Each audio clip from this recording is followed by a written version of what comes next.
Un incontro e un confronto diretto tra comuni e regioni che pone fine forse a tante settimane di polemiche. Cosa è stato discusso oggi e quali sono i punti in cui si è cercato di venirsi incontro reciprocamente?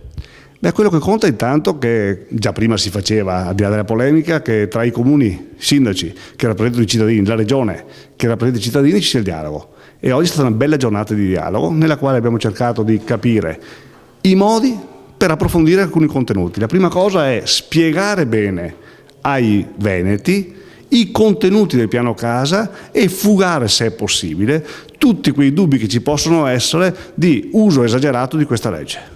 Su questo abbiamo condiviso un percorso, lo faremo assieme con i sindaci perché l'interesse è comune.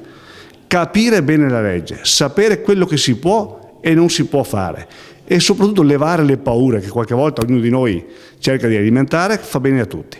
Abbiamo anche deciso che come già si faceva prima ma in maniera più intensa, saranno questi prossimi 3-4 mesi di lavoro intenso in rapporto regione e comuni, perché abbiamo tutti un interesse: fare bello il Veneto. Quindi fare una bella legge sul contenimento di consumo di suolo per lasciare più suolo possibile all'uso agricolo e quindi immaginare belle colline, bei vigneti, bei campi coltivati, dei filari di alberi, perché così, con un Veneto bello, avremo interesse anche sul piano turistico, paesaggistico e culturale, quindi molti turisti, molta economia e quindi un futuro migliore che tocca a noi costruire.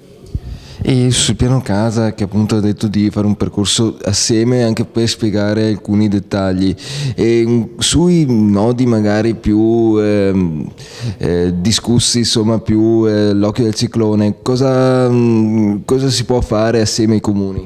Beh, intanto spero oggi di aver fugato molti dubbi dei comuni rispetto a una lettura delle volte un po', a mio avviso, veloce della legge. Spero di averlo fatto. In ogni caso abbiamo convenuto sul fatto che la circolare che la Regione farà a settimane, che spiegherà nel dettaglio quello che si può e non si può fare, quindi fugando ulteriormente i dubbi, ad esempio il tema dei vincoli del centro storico che noi non vogliamo assolutamente rovinare, ecco, noi la predisporremo e poi la discuteremo con i sindaci per vedere se tutte le nostre spiegazioni saranno soddisfacenti e concordarle. Mi pare un percorso molto importante.